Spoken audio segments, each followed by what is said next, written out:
کوشش کرتا ہے تو اس کا قصہ ہی شروع سے ختم کر دیا جاتا ہے کہ خواجہ سراؤں کا بھی مکمل طور پر صحیح طرح سے وہ لوگ روپ میں رہا۔ بسم اللہ الرحمن الرحیم۔ السلام علیکم۔ امید کرتا ہوں اللہ کے فضل و کرم سے آپ سب خیریت سے ہوں گے۔ آخر لفظوں میں تو کوئی ایسی بات ہوتی ہے جو اگلے میں چبھن پیدا کر دیتے ہیں۔ لفظ اگر سچے ہوں اور حقائق پر مبنی ہوں، کسی کو کسی کا آئینہ دکھایا جائے تو پھر انتقامی کارروائیاں تو ہوں گی۔ یہ کوشش کی جائے گی کہ کسی نہ کسی طرح سے ڈرا کر دھمکا کر اگلے کے الفاظ بند کر دیے جائیں۔ پہلے تو یہ کوشش ہوتی ہے کہ کسی طریقے سے کوئی آفر دے کر کسی طرح سے لالچ میں لا کر ان کے لفظوں کو خاموش کروا دیا جائے۔ اگر کوئی شخص یہ آفر قبول کر لیتا ہے تو معاملات بڑے سموتھ چلتے ہیں، مگر جب یہ دیکھا جاتا ہے کہ یہ شخص کسی بھی طرح ان کے بہکاوے میں نہیں آ رہا، ان کی پیشکش کو ٹھکرا رہا ہے، بلکہ آئے دن اس کے لفظوں میں تیزی آتی جا رہی ہے، جب بھی بولتا ہے چٹا کٹا نکال کے رکھ دیتا ہے، تو پھر ایسے شخص پر جان لیوا حملے تو ہوں گے۔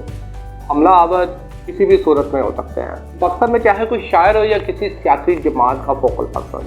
ہم نے ان دونوں میں کم از کم یہ مماثلت تو ضرور دیکھی ہے کہ دونوں کے لفظ تقریباً ایک جیسے ہیں، دونوں کسی ایک ہی حریف کے خلاف بولتے ہیں اور دونوں کے خلاف انتقامی کارروائیاں جاری ہیں۔ ایک کو تو اٹھا لیا گیا، عدالت میں ابھی تک اسے پیش نہیں کیا گیا، جبکہ دوسرے پر خواجہ سراؤں نے جو GNN کے دفتر کے باہر حملہ کیا گیا۔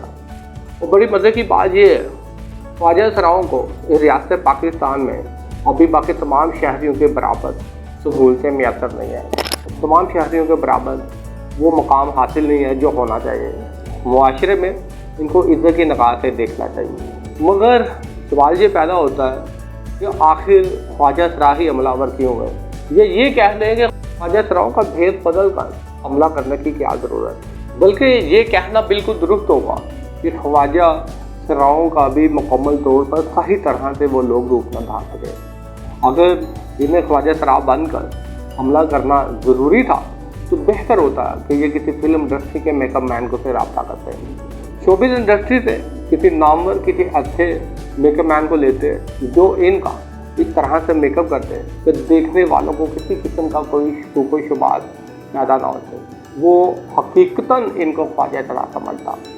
اوپر سے اتنی سخت گرمی اور سخت گرمی میں اگر خواجہ سراؤں نے اتنی بڑی چادر لی ہو، اتنی سخت گرمی میں اتنی بھاری چادر لینا سمجھ سے بالا تر ہے۔ موسم کی مناسبت سے کاسٹیوم بھی پہنا نہ گیا، مگر جس طرح سے بلیڈ کے ذریعے پاکستان تحریک انصاف کے رہنما رؤف حسن پر حملہ کیا گیا اور ان کے چہرے پر کٹ کا نشان آیا، یہ اس بات کو ظاہر کرتا ہے کہ جس طرح سے وہ پارٹی کے حق میں بولتے ہیں اور جس طرح سے وہ اسٹیبلشمنٹ کے خلاف پچھلے کئی دنوں سے کھل کر اپنی آواز کو بلند کر رہے ہیں، تو شاید ان کا بول ہی ان پر کافی بھاری پڑ گیا۔ ویسے تو پچھلے 76 سالوں سے پاکستان میں جمہوریت کا الاپ بجتا رہتا ہے کہ ہم جمہور پسند ہیں، وہ جمہوریت وہ بہترین نظام حکومت ہے جس کی پاکستان کو ضرورت ہے، مگر حقیقت یہی ہے کہ یہاں سچ بولنے پر یہاں پر پابندی ہے۔ اب کسی کو حقیقت کو سب لوگوں کے سامنے لانا، لوگوں میں شعور دلانا بہت مشکل کام ہے۔ اگر کوئی یہ کوشش کرتا ہے تو اس کا قصہ ہی شروع سے ختم کر دیا جاتا ہے۔ دنیا ایک ڈیجیٹل ایرا میں داخل ہو چکی ہے، سوشل میڈیا کا دور ہے، اسی وجہ سے لوگوں میں شعور آ چکا ہے۔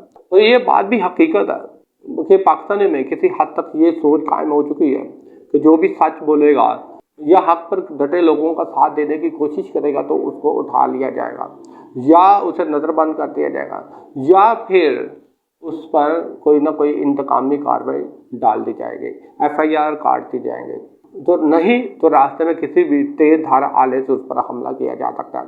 شاید یہی وجہ ہے کہ لوگوں کی بہت بڑی تعداد جو ہے وہ تحریک انصاف کے بیانے کے تو ساتھ ہے، مگر جہاں پر بات اکٹھے ہونے کی آتی ہے تو وہ دیکھنے میں بہت کم نظر آتے ہیں، بہت کم لوگ نکلتے ہیں۔ لیکن سوشل میڈیا ایک ایسا پلیٹ فارم ہے جہاں پہ حکومتیں وقت یا خفیہ طاقتیں جب بھی کوئی ایسا قدم لیتی ہے تو پھر سوشل میڈیا پر ایک واویلا سا مچ جاتا ہے، ایک بھامبر سا مچ جاتا ہے، لوگوں کا زبردست ریئیکشن دیکھنے کو ملتا ہے۔